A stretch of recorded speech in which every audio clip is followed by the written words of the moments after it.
So now this is what I want you to know. As a cryptocurrency investor or as a cryptocurrency trader or somebody who is interested in the cryptocurrency space at all, one of the first things you must be willing to do is to accept losses.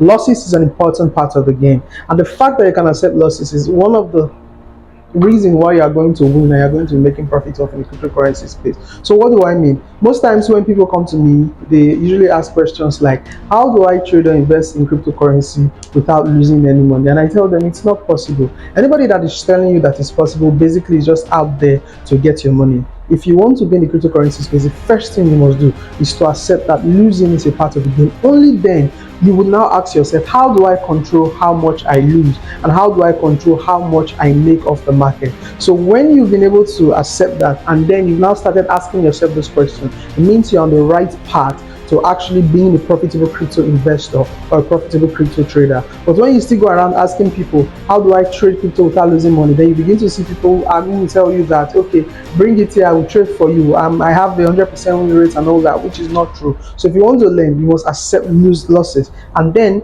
when you accept it, the possibility of falling into scammers who would paint heaven and earth for you just for you to be their victim, it will be reduced. Because one of the reasons I've discovered that people actually fall into the prey of scammers is because they don't want to lose money. So accept the fact that you lose money and then work towards managing how much you would lose. So we'll now call this having a risk management strategy. Now the first thing you must do as a risk manager, whether you in the crypto space, is you must first of all you must assess yourself and ask yourself, what's your risk tolerance level? You want to know that amount of money you can put in the cryptocurrency space, and then your emotions are not overly attached to that investment or to that trade. Because if your emotions are attached, yes, I know that we want to make as much money as we can in a very short period of time, but if you are well aware that you can lose money, you need to be very careful. And then you ask yourself, what is my risk tolerance level? How much do I need to put here that I'm not going to be attached emotionally? Obviously, the more money you have, it is easier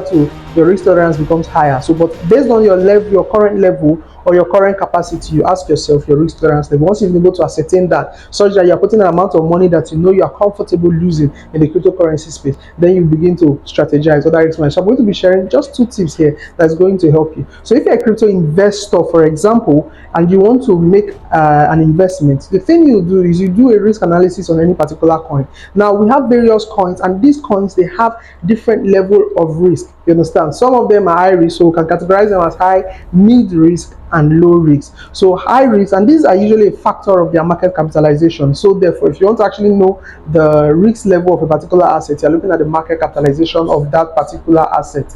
You get? So that being said, once you are able to ascertain the risk level, then the next thing you now say, okay, how do I now evenly spread my money so that my risk level will be reduced? These are some of the tips you get. How do you spread so that your risk level will be reduced? So if you have $1,000, what percentage are you going to put into the high risk investment? Because high risk investment has the potentials of high return, but then you can lose a lot of money on them. The low risk investment has low returns, but then the money you can lose from it is a little bit more, it's much more reduced than the money you can lose from your high risk investment. Because so if you have 100% of your capital, you can decide, okay, I'm going to put 80% in low risk and then 20% in high risk investment, so that at the end of the day, I know that I am protected from high losses. You get? Other than carrying out your proper research and everything, just to ensure that the possibility of you falling into scam token and these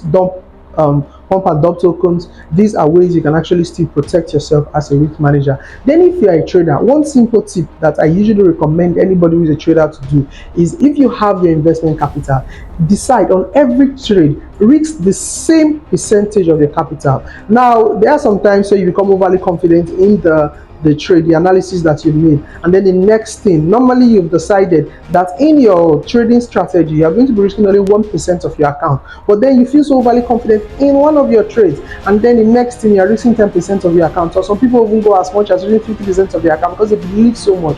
So as a risk manager and a trader, one thing you should do is decide, if it's 1% of your account you are going to be risking for every trade, ensure that you do that 1%, and then have a minimum risk to reward ratio that you can accept. It can be 1 to 2. It can be 1 to 2. It means that for every $1 you are losing, it means that you are ready to lose. It means you are going to be gaining $2. That way, If you win half of your trades and you lose half of your trades, you are in profit. If you lose even more than half of your trades, you are still in profit. That's just how it is. So you obviously, you know how to trade, you have your trading strategies and everything, but probably what you are lacking is research. Because I can see people that are beautiful traders, they know how to trade, their strategies is top notch, but the problem they are having is the problem of managing risk. So once they don't manage risks, they've placed a lot of trades, they want so much money, but then they lose all, and most times they get liquidated in one trade because they are so confident, and then they do not manage risk, and then all the profit they made over time, they lose it. Because so as a trader, if you are conscious that you can make losses, it means that you know you're not the owner of the market. Anything can happen. The market can go against you anytime. You must ensure that you manage your risks. So see you in the next video. So, and don't forget to like, subscribe to this channel, and turn on the notification bell so you get notifications whenever we release a new video. See you in the next video.